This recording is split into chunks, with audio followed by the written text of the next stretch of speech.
Welcome to another edition of Mondays with Manny. Good Monday! Well, we already said good Monday thanks to my children. That's who you saw on the camera there. So good Monday, everyone. Welcome to another edition of Mondays with Manny. I'm, of course, your host, Manny Rodriguez, and this is a live cast. I have a live audience with me today. So if you're watching the recording, really appreciate your time watching the recording. This is a live cast, and we're discussing common problems organizations face and how to deal with them using the science of behavior.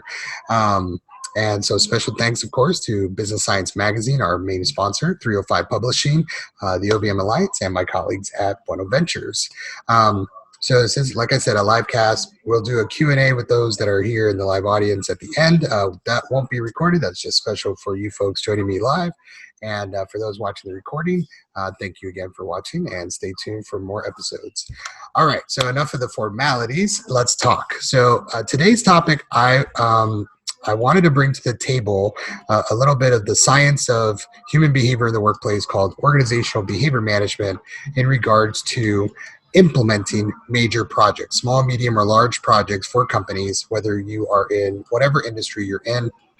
Typically, there are improvement projects going on, right? So in the education world that I'm familiar with, in the schools, they have what's called school-wide improvement plans, SIPs, right? And so SIPs are essentially, in the context of other industries, they are change management projects. They are asking people to either do something different, or they're implementing some type of improvement efforts on an IT level, like a systems process level, new software, new computers, new whatever. Maybe it's actually structural, physical changes, like new construction projects. And then last but not least, of course, if it's an improvement project for a company, whether it's the education industry or not, most of the time they're looking for some type of better results, whether it's in the schools, maybe it's better grades or better retention levels of teachers. Maybe there's other things like IEP programs in the schools. In the non-school sector, in manufacturing, for example, it could be productivity improvements, it could be safety improvements, what have you. And so because we are talking about common challenges, one of the main challenges is a lot of these change efforts and these major projects, they tend to fail. And they tend to fail, or at least they don't get all of the results they're looking for a variety of reasons. And I'm going to give you kind of the main ones, like the top 3 or 4. Typically, it's a lack of clear purpose or direction. So there's a lack of clarity in terms of what the end goal looks like, how we're going to evaluate that success, and ultimately, what is the purpose of the change? Some people have it in their mind, some people don't even know it. And so the change starts getting implemented, the improvement project's underway, but people are questioning it all the way through the project. So that's not good. So that's one major reason why change fails. Another one is there's not concrete policies and procedures in place, right? Because how to actually execute the change. And so in many cases, the change may be clear on why we got to do this. However, how we got to do this is usually kind of left to the devices of a few people to figure it out. And so, of course, that leads to a lot of chaos and confusion. The next one is a lack of preparation or getting people ready for the change, right? So this is where you see a lot of training and development of managers and supervisors, training for the employees, even the tools and the equipment that people need to execute the change. So that really becomes a fundamental reason why change effort fails. There's just not enough preparation involved. And then finally, the last one that I see often enough in the literature and in my own experience of why change effort fails, well, in the science, we call it a lack of positive reinforcement. There's just a lack of consequences, of positive consequences for people to experience during the change. So they're basically going through the motions, doing the change effort, the project, the improvement project, and they're not contacting any positive consequences. They're not accomplishing anything. It's a lot more work, it's a lot more effort, and they're frustrated as anything. So why am I talking about this? So if those are like the typical reasons change efforts fail, well, in the context of science, we want to prepare people to be successful. So some colleagues and I, a long time ago, we wrote an article called The 5 Ps of an OBM Project. And OBM, of course, stands for Organizational Behavior Management. That's my subject matter expertise. OBM, simply put, it's the science of human behavior applied in the workplace to drive some positive change. That's what OBM is all about. So This article, it's actually a part of the blogs of Chief Motivating Officers, a company I used to be affiliated with.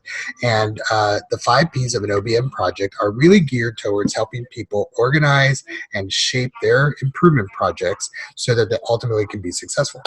So when I go through the 5 Ps, it's probably not going to come as any surprise given what I told you I think are the main failure points of change efforts. So the first P in the 5 Ps is purpose. Purpose. And purpose stands for the vision statement of the project. What's the vision of it? What's the end goal? And it's in the world of business, we call it the business case for change. So it's describing in detail what is it and why we're trying to do it. What are we trying to achieve at a high level? So the ultimate goal. What are the business results that we're going to be collecting data on to see and evaluate the change itself? What are the goals, and are they smart goals? And finally, what are the specific behaviors we want people to engage in this change? And that's all wrapped into the word purpose. That's what I mean by purpose. And if you think about that from a motivating standpoint, we all want a purpose of what we do, right? So if you ever do a lot of work and you don't really see the point and you don't have a clear purpose of it, then that's going to wear out pretty fast, right? Fatigue's going to kick in, reinforcement's going to send you to do something else. So we want clear purpose in change. The second P is policies. And this doesn't sound as fantastic, right? In terms of change, you want to get into it, right? But what we've learned about business, any industry really, is that you need to have a clear policy in place that's going to help the change actually be done. Um, Now, policies, of course, that you typically starts at an executive level, right? That's usually the upper management that are defining the policies. Policies, again, are a guide that help guide the way people are going to make decisions, right? So what's in, what's out, what's within our scope as a company, as an organization, as if we're in, it doesn't matter what industry, what's our guiding points. Policies are also intended to be enforceable. So if you think about behavior change, it gives people the guardrails of how we are behaving in the workplace, right? So policies help guide our thinking and also make sure that there's some enforceable teeth in there if somebody goes off the rails, right? They go off the beaten track of what the organization says is acceptable. So when you're thinking about a change effort, like a school improvement plan or a major manufacturing project or a construction project, or even maybe like a big merger, policies really help set things in motion after you set the purpose of the change. So make sure you always look at your policies. The next one, of course, after policies is procedures. So that's the third P. Now, procedures are the how to do things, right? So it's the literal sequential steps, right, that help people understand here's how we're going to execute work that's related to our policies that help us achieve our purpose. And typically you see procedures in a number of different formats, right? You probably have seen them all, right? There's some process flows that are boxes and circles and diamonds, right? There's step-by-step instructions in a multi-page Word document or something like that. And then my favorite is the manual in a binder that's on somebody's shelf, literally on a bookshelf, and then they have to pull it out and go through it. So all of these things are intended to do one thing, and that is to influence the behavior of the people that have to follow the procedure. So it's really those how-to guides, right? And they're very important, especially for a change effort, because if people don't know how to do it, they're going to flounder, they're going to get frustrated, and they're going to lose sight of how are we supposed to execute towards achieving that purpose. All right, I can keep going on and on about procedures, but I'm not going to. The next P is about preparation. So now you have your purpose, you have your policies, you have your procedures in place. You can't execute yet because what you need to do is prepare people on all of those changes, right? So to prepare people, organizations far and wide have done a number of different things. I've broken it down into 4 main things. The first one is communication. And there's an old saying in change management, and I wish I knew who to quote, but I really don't know who to quote. So don't quote me, just put anonymous. But it's communicate, communicate, communicate. There is no such thing as overly communicating during a major change effort. If you're really trying to rally people around a change, and people are normally just kind of nervous about change, communicate, communicate, communicate, even if the only thing you have to communicate is things seem to be going pretty well. No change really, right? So in companies, they do things like kickoff meetings, town halls, ongoing meetings as well. That's all those vehicles, those modalities of communication. The second one is training. Now, this goes without saying, if people are not properly trained for what they're being asked to do, they're going to flounder.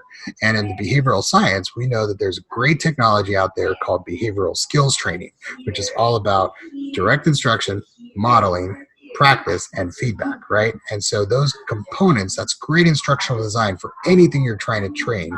And so the bottom line is, in a change effort, in a school improvement plan, in a manufacturing project, in a new construction project, whatever the change is, make sure there's good, solid training so that those skills are developed. The third one is materials. So this is around things like job aids, task lists, checklists, things that are like physically in people's hands. So when they go to execute that work that you're asking them to do as part of the change, they're prepared. They have the stuff with them, and it has to be useful stuff. It has to be things that do not cause a great deal of effort for them to do that. So we find that in behavioral science literature, that's usually a big missing component. They don't have the stuff with them to actually do the work that we're asking them to do in the midst of the change being implemented. So make sure they have what they need.